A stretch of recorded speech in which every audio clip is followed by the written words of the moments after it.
Oh yeah. Actually, look at that. Oh yeah. Polish boy, I'm a man. Hey, Internaute Thiès Info salaamaaleykum ñu ngi leen di nuyu encore une fois à travers Thiès Info Thiès TV ak Sénégal Annonce tey nag ñu ñëwaat ak yéen andi leen benn produit bu bees tàkk macha allah ñu ngi fii nag ci Notto Diobass donc muy benn tool boo xamante ni tey moom lañ leen andil lu ma def rek lu bàyyi tonton Fall mu nuyu. Kadia maa ngi lay fay di la nuyu di nuyu tous les sunu téléspectateurs yëpp. di nuyu waa Thiès Info di nuyu PDG Thiès Info muy Omar Seye donc comme ni nga ko waxee rek tey indi nañu produit bu baax donc mooy benn tool la bu nekk ci Notto Diobass non loin de la route quoi. comme niñ koy baaxoo di def chaque jour nee naa ne yéen seen bëgg-bëgg ñun mooy moom ci loolu la ñuy dox saa su ne donc lépp li nga xamante ni jëm na ci wàllu immobilier en général nag dañu ciy dox macha allah moo waral tey ji ñu ñëw ba Notto comme niñ ko safoo di ko defee saa su ne tonton Fall tool bi ñu bëgg rek nga wax ñu ci tuuti ñaata hectare la ak. tool bi moom ëpp na benn hectare donc jëluñu mesure yi mais c'est environ 2 hectares ce qui est intéressant aussi mooy tool bi yaatu na et bëri nay arbre fruitier am na manguier am na citronnier am na madd donc am na donc vraiment et puis suuf si aussi dafa nangu ndaxte suuf si borom tool bi nee na au début bay na fi ñambi bu bari bay na fi gerte donc vraiment suuf si gis nañ ni suuf su baax la quoi actuellement boo soo xoolee garab yi rek xam ni ba léegi suuf si baax na ndaxte ndox mi moo xaw a manqué tuuti mais suuf si suuf su baax la quoi. mais tonton Fall boo xoolee lii vraiment richesse la donc tonton Fall est-ce que jotul nag xale yi vraiment dellusiwaat ci mbay bi parce que lii yaatu gi mu yaatu macha allah ak suuf si ni mu nangoo macha allah est-ce que tamit jotul gars yi dellusiwaat tuut ci mbay bi pour économie bi gën a kii tuuti. waaw mbay mi moom il faut que sooy seet ñi fi am tool ñu bëri ay mag lañu yoo xam ni 3e âge lañu.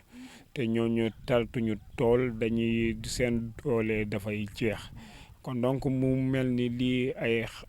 xale yi ñoo ko war a def quoi donc dafa laaj vraiment Sénégal ñu delluwaat ci suuf si ndaxte suuf si mooy tax ñu mën a am autosuffisance alimentaire te mooy tax tamit duñu jéggaani vraiment benn aliment di ko uti bitim réew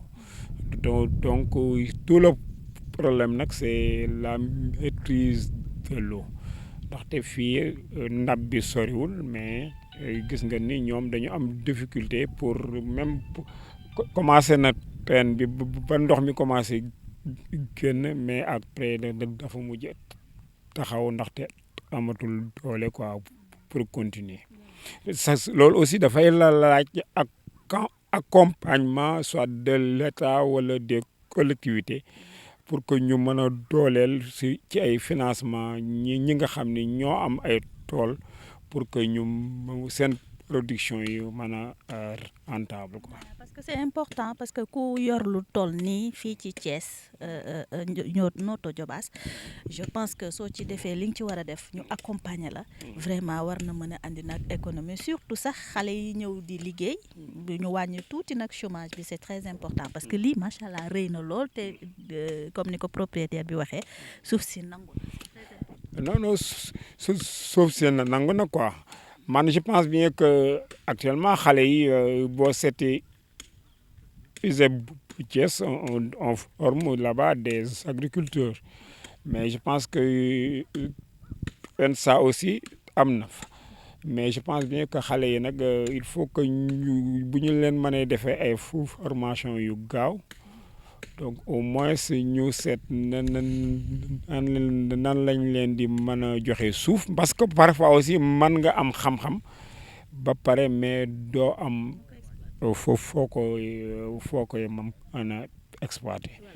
comme ni ma koy wax chaque jour rek yemuñu rek tey moom dañu génn feneen fu bees Tonton Fall parce que yemuñu rek ci jënd kër jënd terrain mais woo xale yi parce que lu toll nii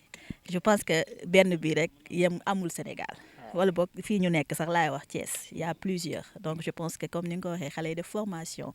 ñu ngi leen di woo également ngeen xam ni yéen ñi def formation ci wàllu agriculture am ngeen ay emplacement yoo xamante ni war ngeen mën a ñëw exploiter li nga xamante ni moom ngeen liggéey c'est très important ñu bañ a toog rek donc ñun aussi dañ leen di jox occasion ngeen découvrir emplacement yu yi waaw donc lii moom bëri na non soxlawul ñuy jéggaani vraiment Sénégal moom am nañu suuf problème mu ndox nag maîtriser ndox mi mooy seen problème parce que pour nga gas teen pour nga gas forage je pense que collectivité yi foofu la ñu war a accompagner borom tool yi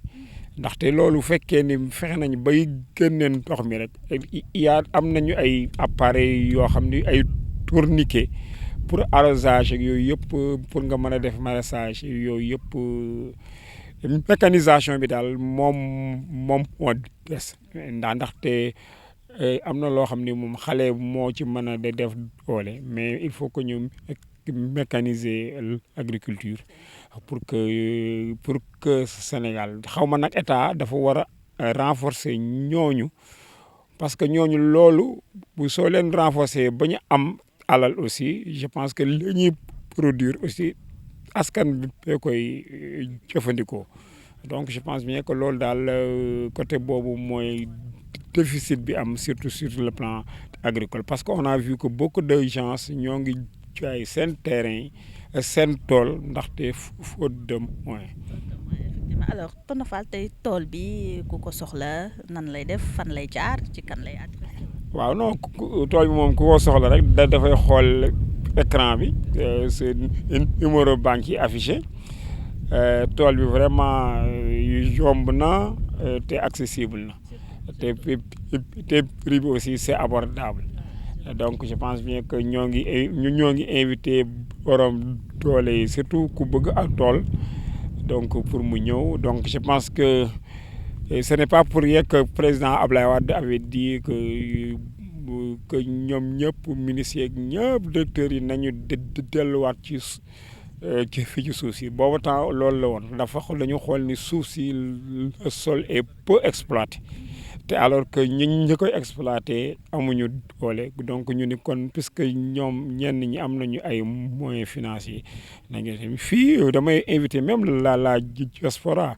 tool bi ku ko am say millions soo ñibbisee vraiment war nga fi mën a liggéey loo xam ni donc war nga ci mën a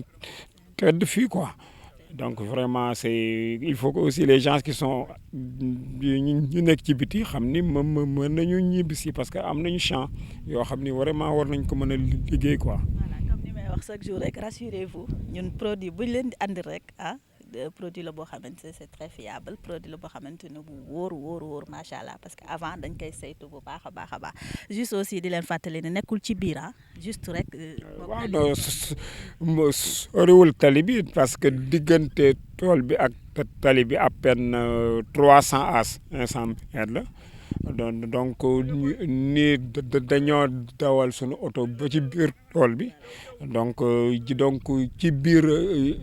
ci jege na dëkk bi oto ça c'est à moins de 200 mètres des habitations donc vraiment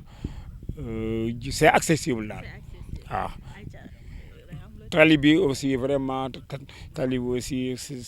tali oto bi aussi vraiment donc amul benn problème quoi diggante fii ak Thiès en moins de 20 minutes nga yegg Thiès nga ñëw donc loolu aussi avantage la daal. merci beaucoup tonton Fall cant ak ngërëm ñeel na la. ok ñoo ngi lay sant Kadia vraiment kontaan nañ ci présentation yi donc niñ koy yombalee askan bi ak ñi nga xam ne ñoo ngi ci àdduna bi diaspora bi am na ñoo xam ni tout le temps dañuy woote naan bëgg nañu tool mais je pense que ñi nga xam ne ñoo ngi woote ni bëgg nañu tool daal a ngi nii boo xam ne vraiment ku ko jënd du doo ko rëccu quoi.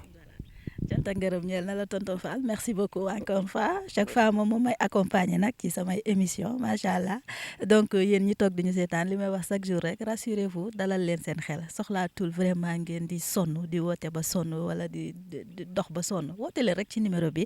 incha allah di ngeen am li ngeen bëgg ni ngeen ko bëggee ak foo leen ko bëggee incha allah donc mi ngi noonu à travers Thiès Info www.thiesinfo.com ànd seeg nag Sénégal Annonce ngeen am li ngeen bëgg donc dig daje suba incha allah ak beneen produit merci beaucoup. Oh yeah. Actually, look at that.